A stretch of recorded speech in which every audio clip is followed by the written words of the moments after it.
여러분 혹시 전가복이 무엇인지 아십니까? 어제 저희가 어떤 분이 대접해 주셔서 중국집 갔는데 전가복을 시켜주셨어요. 전 전가복이 뭔지 잘 몰랐습니다. 해물 요리라고 했는데 해물 요리 그래도 제일 비싸서 그래도 마음 먹고 시키면 8보채 정도 시켰는데 전가복을 시켜서 이게 뭔가 해서 봤더니 뭐 좋더라고요. 맛이 있어요.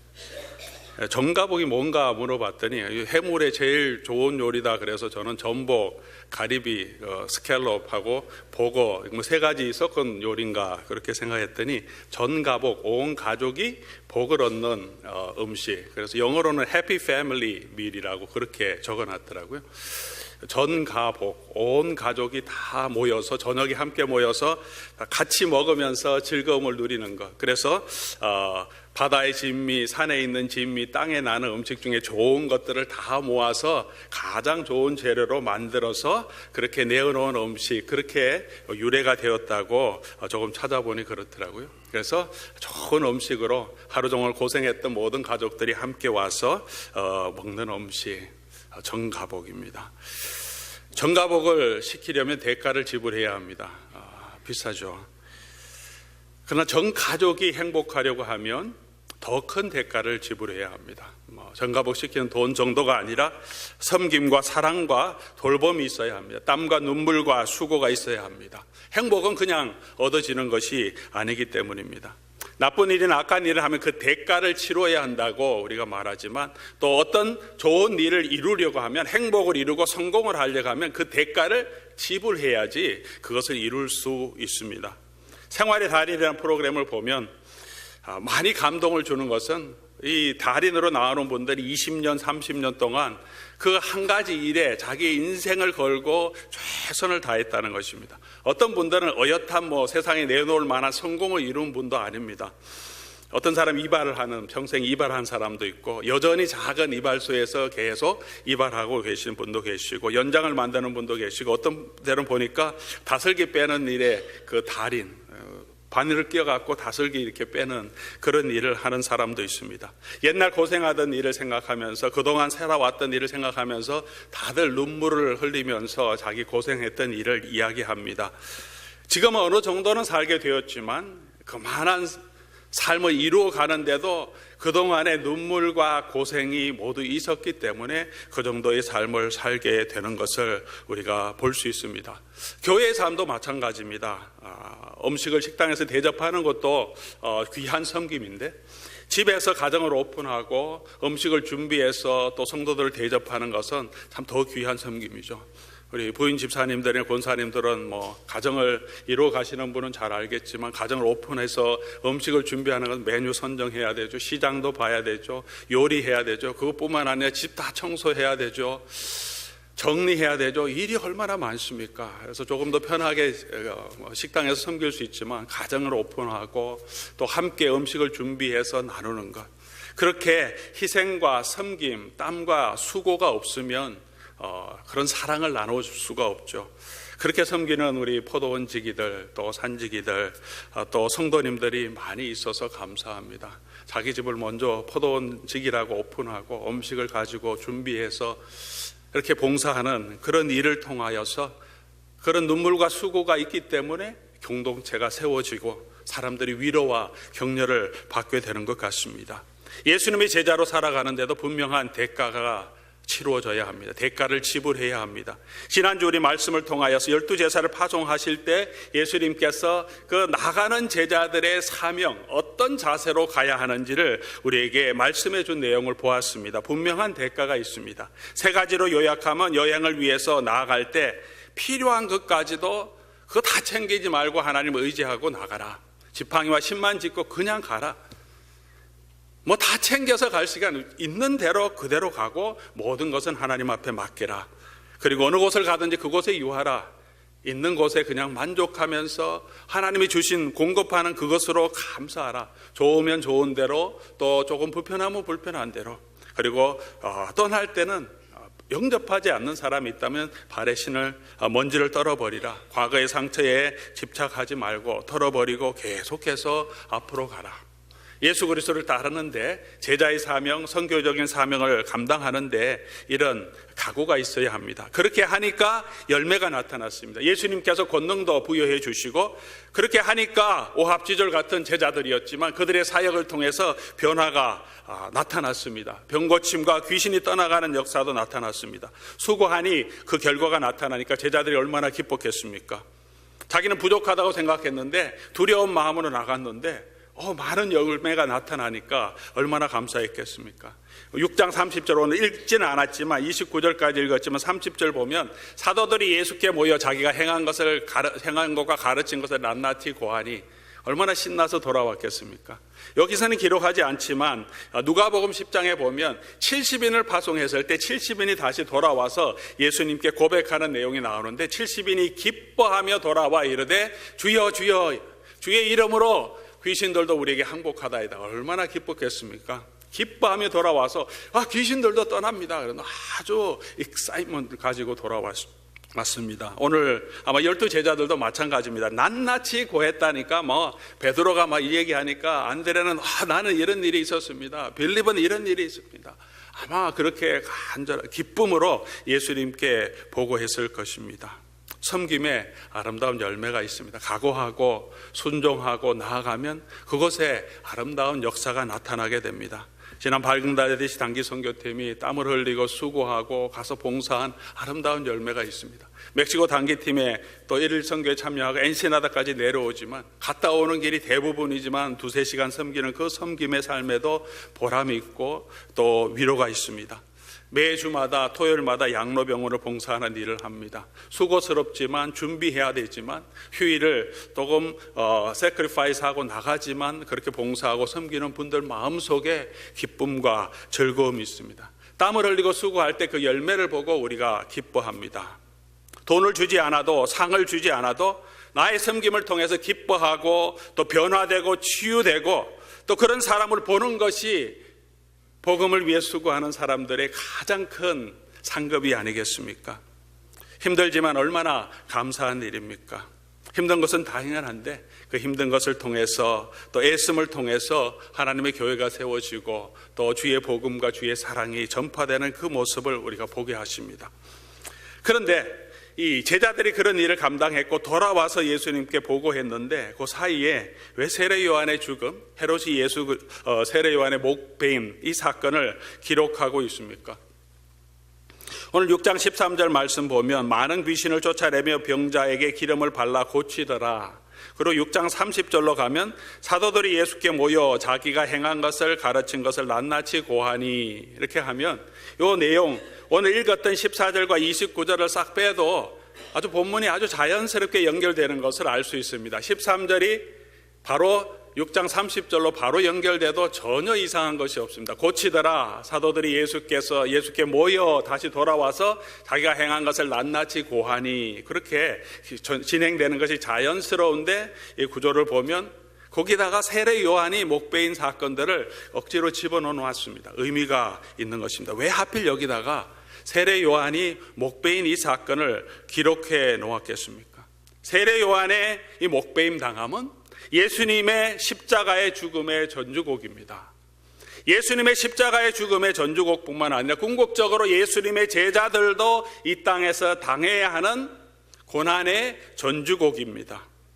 그러니 제자들이 예수 그리스도의 말씀을 순종해서 나가서 그 사역의 열매를 보고 기뻐하는 그것이 다인 줄 알고 살지 말라고 말씀해 주고 있는 것입니다. 사역의 좋은 결과가 있다고 그것이 다 항상 성공만 있는 것이 아니라는 것입니다. 전도의 사역을 통해서 기쁨을 잠시 누리지만 앞으로 그들이 당하고 그들이 헌신하고 그들이 감당해야 할 제자도의 대가는 더한 것이 있다는 것입니다.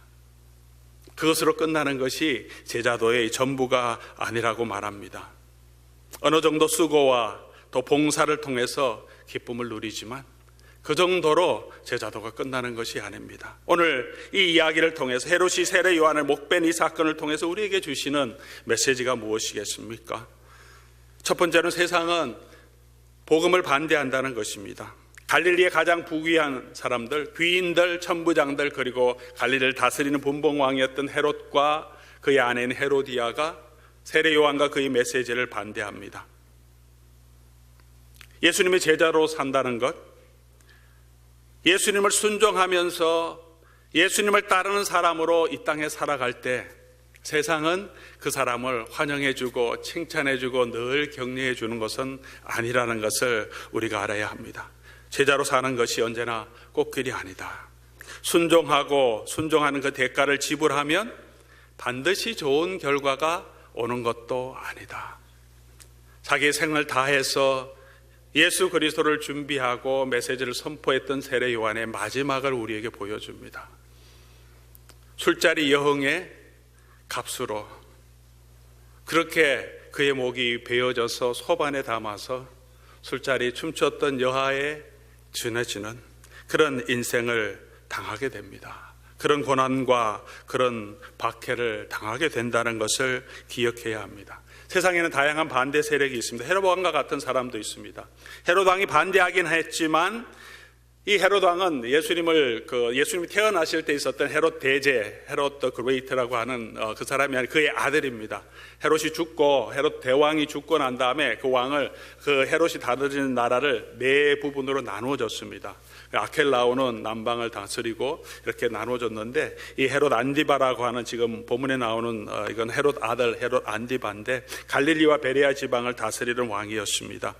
이 오늘 본문에도 나오지만 이 헤롯이 자기 동생 빌립의 아내 헤로디아에게 장가들, 그냥 장가든 게 아니라 당대의 큰 스캔들이었습니다. 헤로디아가 눈이 맞아서 빌립의 아내인데 자기 동생, 이복 동생인데 결혼해서 살고 있는데 꼬셔서 나랑 결혼하자 그래서 이혼하게 만들어서 헤로디아도 빌립은 아무 그 권한이 없었습니다. 이 헤롯 안디바 이 친구는 분봉왕이었기 때문에 훨씬 권력을 가지고 있었기 때문에 권력을 사모하는 헤로디아가 자기 남편을 버립니다. 그리고 헤롯과 결혼합니다. 헤롯도 이 헤로디아와 결혼하기 위해서 원래 자기 아내였던 나바티안 공화국 아라비아의 나바티안 왕국의 딸이 있습니다. 공주와 원래 전략 결혼을 했는데 그걸 파혼하고 돌려보냅니다. 그리고 이 헤로디아와 결혼합니다. 당대 아주 큰 스캔들이었는데 뭐 헤롯이 집권하고 있으니까 말을 잘 못하는데 세례 요한이 담대하게 믿고 그거 잘못된 것이라고. 그러니까 열받았던 헤롯과 더 열받았던 헤로디아가 아주 얘기해서 이 헤롯이 요한을 감옥에 가두어 두었다 그렇게 말합니다. 그럼에도 불구하고 헤롯은 요한을 어떻게 여겼는지 20절에 나옵니다. 헤롯이 요한을 의롭고 거룩한 사람으로 알고 두려워하여 보호하며 또 그의 말을 들을 때 번민하면서도 달갑게 들음이라. 복음에 대해서 예수님에 대해서 좋은 생각을 가진 사람도 있습니다. 예수님 좋은 사람이지, 예수님이 가르친 내용도 좋은 내용이지, 설교 말씀 듣고 전도하면 그거 좋은 말이야, 다 그렇게 살아야지, 그렇게 반응하는 사람도 있습니다. 예수님의 고향 사람도 예수님의 메시지를 듣지 않고 배척했는데 이 정도 반응하면 저 사람은 괜찮은 사람이야, 저 사람 언제든지 복음을 들을 수 있는 사람이야, 언제나 믿겠지, 그런 생각을 하고 있습니다. 그러나 헤롯이 어떻게 합니까? 그 정도 인정하지만 자기 명예에 손해될 때, 자기 체면이 깎일 때 단호하게 세례 요한의 목을 칩니다. 번민은 하지만, 고민은 하지만 그렇게 세례 요한을 살리기 위해서 노력하지 않습니다. 자기 체면 살리는 일에 내한테 손해가 되면 예수 그리스도를 복음을 받아들이지 않습니다. 그런 사람들이 있습니다. 그런데 헤로디와 같은 반대 세력도 있습니다. 적대 세력이죠. 죽이려고 합니다. 원한을 품고 죽이려고 합니다. 무엇을 했든 이 사람이 어떤 사람이든 무조건 싫어하죠. 나를 비난했기 때문에 싫어하고, 19절 말씀 보면 헤로디아가 요한을 원수로 여겨서 죽이고자 하되, 오늘 세상에도 그냥 교회를 싫어하는 사람들이 있습니다. 기독교의 메시지를 그냥 싫어하는 사람들이 있습니다. 반기독교의 정서를 가지고 있는 사람이 있습니다. 좋아하고 좋은 일을 많이 한다고 해도 듣지 않습니다. 그냥 기독교 세력은 없어져야 하는 세력이라고 그렇게 생각하는 사람도 있습니다. 대신들과 천부장들과 갈릴리의 귀인들도 있었습니다. 반감도 호감도 없습니다. 불의하고 의로운 사람의 생명을 취하려고 해도 별로 말하지도 않습니다. 단지 자기 잔치자리에서 자기가 즐기고 그 영을 보는 것을 즐거워하는 사람입니다. 방관자적인 이런 사람들이 참 많습니다. 교회가 어떻게 하든 복음 전도가 어떻게 하든 자기 삶, 자기 즐거움, 자기 인생을 즐기는 많은 사람들이 있습니다. 그런데 이런 사람들의 눈치 때문에 헤롯이 세례 요한의 목을 베입니다. 많은 사람들이 그렇게 자기 즐거움을 추구하고 있고 그것이 세상의 문화와 흐름이 되어 있기 때문에 그 거대한 흐름 가운데서 세상을 지배하는 사람은 그들의 인기를 얻기 위해서 복음을 반대하기도 합니다. 그 안에서 복음을 가지고 있는 사람들은 많은 어려움과 고난을 당하게 됩니다. 반대와 또 핍박을 각오해야 되는 것이 복음 전도자의 사명입니다. 세상은 그렇게 그리스도를 배척하고 제자들도 배척할 것입니다. 오늘도 저와 여러분들이 복음 가운데 굳건하게 서 있다면 복음의 열매가 나타나긴 하지만 성령의 능력이 우리를 통해서 나타나고 복음을 믿는 사람들이 돌아오는 역사가 있긴 하지만 전체적으로 이 세상은 복음을 반대할 것이고 다양한 사람들이 다양한 방법으로 살아가면서 복음을 배척하게 될 것입니다. 그리고 세례 요한을 제거한 것처럼 복음 가운데 굳건하게 서 있는 사람들을 제거하려고 할 것입니다. 그것이 제자들의 운명이고 제자들이 각오해야 할 대가라고 말하고 있는 것입니다. 단지 나타나는 성공, 열매에 빠지지 말고 제자들의 본질을 바로 알아라. 그렇게 설명해 주고자 이 이야기를 중간에 끼워 넣은 것입니다. 이 희생당한 요한은 어떤 사람입니까? 요한의 삶을 통하여서 제자의 사명, 제자는 어떻게 살아가야 하는지를 우리에게 보여주는 효과도 있습니다. 요한은 분명한 자기 정체성을 가지고 있었던 사람입니다.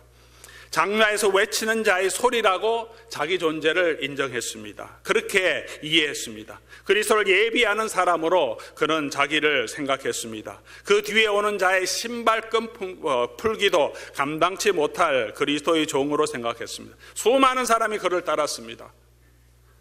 유대 지역에서 갈릴리에서 요단 동편에서 많은 사람들이 왔습니다. 군인들도 왔습니다. 귀인들도 왔습니다.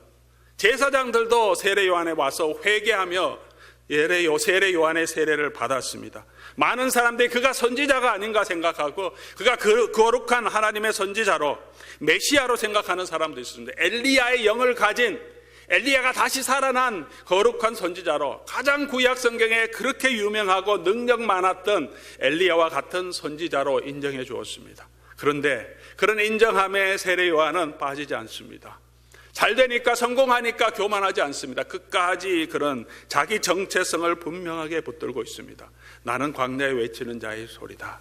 나는 예수 그리스도의 길을 준비하는 사람이다. 오늘 저와 여러분은 우리가 겸손하게 시작하지만 조금 우리의 일을 이루어가면 사람들의 인정만을 받을 만한 자리로 올라가면 교만해지는 때가 얼마나 많습니까? 많은 목회자들이 그런 교만에 빠집니다. 많은 성도들이 그런 교만에 빠집니다. 조금 어떤 일을 이루면 우리가 한 것처럼 생각합니다. 종의 자세가 아니라 주인의 자세를 가질 때가 많습니다. 겸손하던 사울이 블레셋을 이기고 전쟁에 승리를 하니까 교만해집니다. 자기 기념비를 세우려고 합니다. 하나님 앞에 겸손한 자, 그런 사람을 하나님은 찾으시는데 오늘 저와 여러분의 마음은 어떻습니까? 요한은 분명한 자기 정체성을 가지고 있습니다. 광야에 외치는 자의 소리다. 그 정체성만 가지고 있었던 것이 아니라 그 정체성대로 자기의 사명에 충실했습니다. 그대로 살았습니다. 섬기는 마음으로 다 했습니다. 가장 낮은 위치에 있었습니다. 세례 요한이 고백한 고백 중에 가장 귀한 고백이 그는 흥하여야 하겠고 나는 쇠하여야 하리라. 자기의 사역은 점점 줄어들고 있고 예수님의 사역은 점점 이제 커지고 있습니다. 더 많은 인기를 누리고 있습니다. 제자들이 불평합니다. 몇몇 제자들은 예수님께로 떠나가고 세례 요한이 또 보내기도 합니다. 그런데 세례 요한의 자세, 그는 흥하여야 하겠고 나는 쇠하여야 하리라. 자기는 광야에 외치는 자의 소리로 선포하고 그냥 사라지는 것이다. 나는 사라져야 예수님께서 높아진다. 나는 죽고 예수 그리스도로 사는 삶. 그 삶을 그의 삶 전체를 통하여서 전 인생을 통하여서 전 사역을 통해서 실천했던 것이 세례 요한의 삶이었습니다. 섬긴 마음으로 한다고 하면서 오늘 우리들은 남들이 알아주지 않으면 칭찬해 주지 않으면 섭섭하기도 하고 또 화까지 날 때가 있습니다. 나는 아무것도 아니라고 하면서도 인정받기를 원하는 마음이 모두 저와 여러분에게 있습니다. 내가 조금 더 큰 자기 때문에, 내가 더 중한 직분을 가졌기 때문에, 내가 선배이기 때문에, 내가 더 성숙한 그리스도인이기 때문에 내가 저 사람을 섬겨야 되지, 내가 높은 위치에 있기 때문에 내가 더 큰 자리로 가기 위해서 섬기려고 하는 마음을 가지고 있습니다.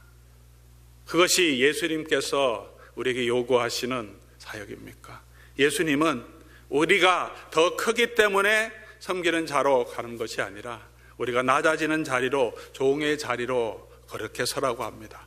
우리는 무익한 종이라 내가 하여야 할 것을 한 것뿐이니라. 종이 그렇게 했다고 해서 주인이 칭찬하겠느냐? 당연히 해야 되는 우리의 삶인데 우리는 종이 되기를 원치 않고 종처럼 행동해서 우리가 더 나은 위치에 있는 것을 보여주려고 하는 마음이 많이 있는 것 같습니다. 제 속에도 그런 마음이 있고 아마 우리 모든 성도들 마음에도 그런 마음이 있는 것 같습니다. 종이 되기를 선택하는 것이 아니고 종이 되어야 하는 것이 제자도의 사명입니다. 난 사람이 있고 든 사람이 있고 또 된 사람이 있다고 사람들은 말합니다. 난 사람보다 든 사람보다 된 사람이 되라고 말합니다. 난 사람이 많은 시대입니다. 우리 자녀들도 조금 뛰어난 사람이 되기를 원합니다. 아니면 든 사람이 되기를 원합니다. 지식이 좀 가지고 있는 사람, 든 사람이 되기를 원합니다. 하지만 세상에서도 이제는 난 사람, 든 사람이 아니라 스펙을 넘어서서 된 사람, 성품이 경쟁력이라고 한 시대가 되었습니다. 세상에서도 성품이 더 중요하다고 여기는데 오늘 교회에서 예수 그리스도의 제자라고 하는 저와 여러분은 무엇을 더 귀중하게 여깁니까? 우리 자녀들이 정말 말씀 안에서 된 사람이 되기를 원하고 기도하고 있습니까? 아니면 난 사람이 되기를, 조금 더 많이 배운 든 사람이 되기를 원합니까? 저와 여러분은 어떤 것을 추구하고 있습니까?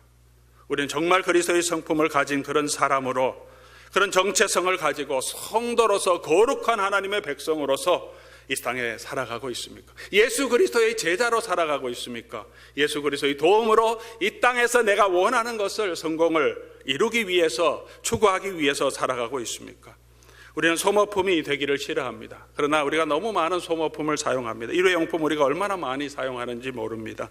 집에서도 식당에서도 교회에서도 참 많이 사용합니다. 환경 보호를 위해서도 요즘 식당에서도 또 스타벅스 같은 커피 회사에서도 이제 이게 빨대를 이제 제공하지 않고 요구하면 이제 제공하는, 그렇게 팔러시를 바꾸는 곳이 참 많습니다. 빨대가 너무 많이 낭비되기 때문에. 모든 낭비되는 것 중에 빨대가 뭐 아주 작은 부분이지만 작은 그런 실천을 하자, 그런 운동들이 일어나고 있습니다. 오늘 예수 그리스도를 믿는 우리 하나님의 교회도 정말 이런 부분에 있어서 환경 보호에 있어서 우리가 함께 조금 줄이고, 교회에서도 일회용품 사는 거 좀 줄이고, 가정에서 좀 줄일 필요가 있습니다. 일회용품 쉽게 쓰고 쉽게 버리지만 우리가 그렇게 취급당하면 굉장히 싫어하고 분노합니다. 어떻게 나를 그렇게 취급해? 교회가 어떻게 나를 그렇게 취급해? 내가 이렇게 봉사했는데 알아주지 않대. 당신이 어떻게 나를 그렇게 취급해? 집안에서도 또 인간관계에서도 그런 말을 많이 합니다. 소모품이 되기보다는 귀중품이 되기를 원합니다. 귀중한 존재로 대접받기를 원합니다. 그런데 세례 요한은 그리스도를 위해서 소모품이 되기를 선택했고 그렇게 살았습니다. 광내 외치는 자의 소리로 예수 그리스도를 증거하고 자기는 사라지는 소모품이 되기를 원했습니다. 마가복음 8장 34절에 보면 무리와 제자들을 불러 이르시되 누구든지 나를 따라오려거든, 예수님이 하신 말씀이죠. 자기를 부인하고 자기 십자가를 지고 나를 따를 것이니라. 제자도의 대가입니다. 자기를 부인하고 자기 십자가를 지고, 십자가만 지고 따르는 게 아니라 마지막은 어떻게 됩니까? 그 십자가에 자기가 달려서 자기 모든 욕심과 자기 자존심과 모든 것을 예수님과 함께 십자가에 못 박고 나는 예수로 다시 살아나는 삶, 그 삶으로 주님은 제자들을 부르십니다. 거룩한 예수 그리스도를 위한, 하나님의 나라를 위한 거룩한 소모품으로 살아가는 것, 온전히 쓰임받고 사라지는 인생. 소금처럼 나는 녹아지고 주변을 짜게 하고 맛있게 하면서 나는 사라지는 인생, 그것이 예수 그리스도의 제자의 인생, 제자의 삶, 제자가 감당해야 될 제자도의 대가라고 말해주고 있습니다. 잠시 나타나는 사역의 기쁨을 맛보지만 이 제자도의 본질이 무엇인지 오늘 이 말씀을 통하여서 이 마가복음을 기록한 베드로와 누가는 이 책을 읽는 독자들에게 말해주고자 합니다. 로마에 있는 성도들에게, 핍박당하는 성도들에게 제자들의 본질이 무엇인지 말해주고자 합니다. 사에게 영광과 기쁨과 즐거움을 누리긴 하겠지만 여러분이 지금 당하고 있던 수고와 순교와 고난과 박해가 예수님이 없어서가 아니고, 예수님의 능력이 없어서가 아니고, 바로 그런 삶이 예수 그리스도를 따라가는 삶이다. 그 삶이 세례 요한의 삶이었고, 그 삶이 예수님의 삶이었고, 그 삶이 바로 앞으로 있을 제자들의 삶이었고, 그 삶이 여러분의 삶이 된 것을 감사합니다. 그렇게 격려해 주는 말씀입니다. 그 삶으로 살아가기를 우리에게 도전해 주고 있는 내용입니다. 그렇게 살아갈 때 마가복음 8장 35절에 34절 바로 이후에 35절에 누구든지 자기 목숨을 구원하고자 하면 잃을 것이요 누구든지 나와 복음을 위하여 자기 목숨을 잃으면 구원하리라.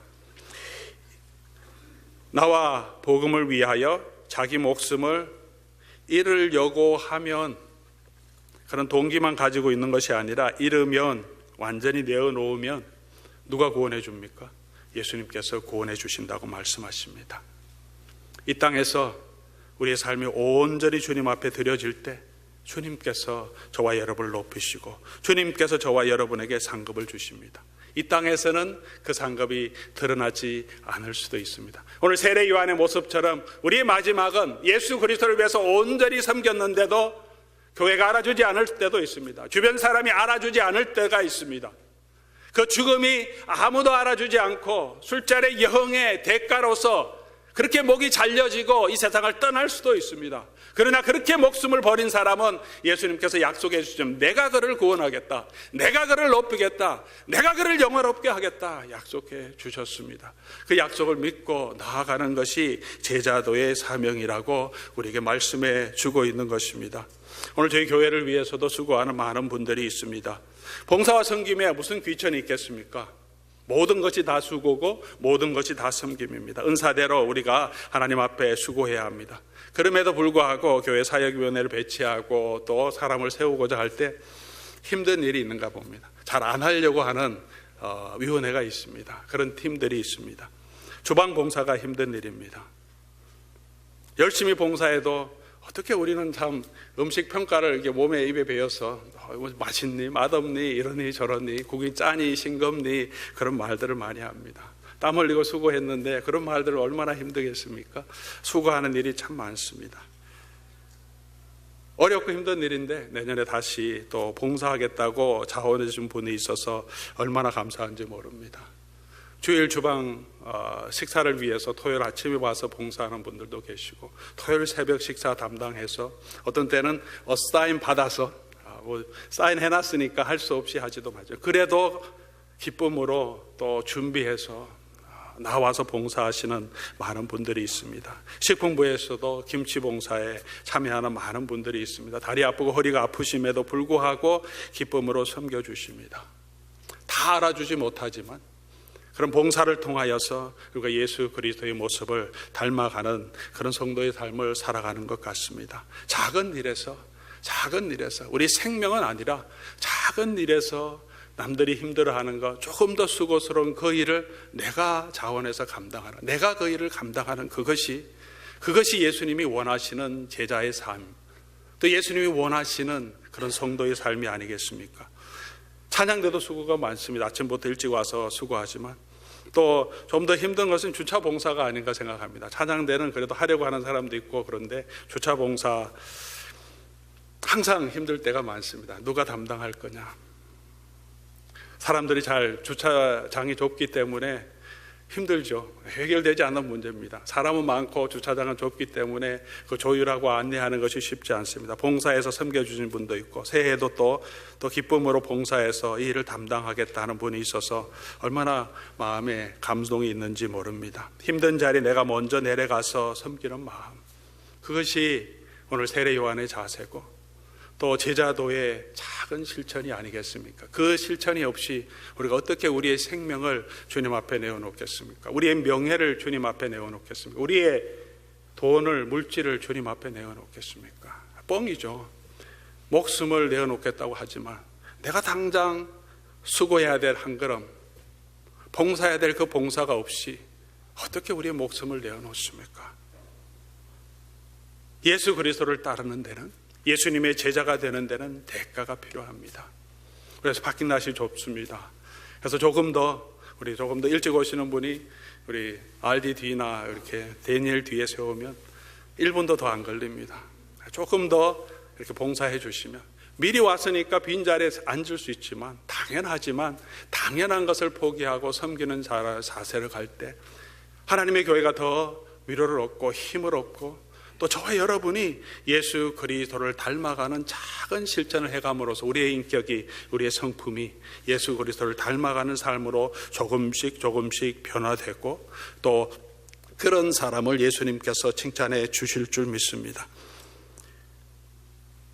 나를 통해서 내가 드러나는 삶이 아니라, 내 지식이 드러나는 삶이 아니라, 내 선함과 내 열심이 드러나는 삶이 아니라, 설교를 통해서 박일용 목사가 자꾸 드러나고 박일용 목사의 지식이 나타나는 것이 아니라, 저희 삶을 통해서, 사역을 통해서 저 사람이 저런 성격을 가지고 있는데 그 성격을 자제하고 바꾸고 겸손하고 습관과 개성까지도 예수 그리스도의 이름에 복종시키려고 노력하는 그런 모습이 드러날 때, 그 가운데 예수 그리스도를 닮아가는 제자의 삶이 이루어지는 것이 아니겠습니까? 나의 모습이 아니라 나는 죽고 예수의 능력이, 예수의 삶이 나를 통해서 나타나는 삶이 이루어질 때, 그 작은 수고가 모여져서 우리 생명도, 우리 삶도, 우리 명예도 우리 주님 앞에 드릴 수 있는 제자의 삶을 살아갈 수 있을 줄 믿습니다. 우리 30절 말씀 보면 아주 인상적인 내용이 기록되어 있습니다. 사도들이 예수께 모여 자기들이 행한 것과 가르친 것을 낱낱이 고하니, 이 마가복음은 30절에 와서 이 제자들을 사도들이라고 말합니다. 마가복음에서 사도라고 표현한 것은 오늘 이것밖에 없습니다. 늘 제자들로 표현합니다. 12제자를 세웠지만 제자들입니다. 보냄을 받았지만 사도라고 말하진 않는데 오늘 이곳에서만 사도들이라고 말해주고 있습니다. 제자들을 보냈는데 순종하고 나간 그 제자들이 순종하고 돌아올 때 예수님께 그들을 사도라고 인정해 주십니다. 예수 그리스도의 대사로, 단순히 제자가 아니라 이제 보냄받은 것을 순종하는 예수님의 사자로 인정해 주십니다. 예수님께서 높여주십니다. 저와 여러분이 예수 그리스도를 따르고 예수 그리스도를 따라가기 위해서 작은 대가를, 희생을 감수하고 섬김의 자리로 나아갈 때 예수님께서 저와 여러분을 영광스럽게 맞아주시고, 이는 내 사랑하는 아들이고 내 기뻐하는 자다, 이는 나의 사도다라고 예수 그리스도를 나타내는 정권대사로 우리를 세워주시고 우리를 사용해 주십니다. 그 사람을 통하여서 예수 그리스도의 이름이 온 땅에 드러나게 하십니다.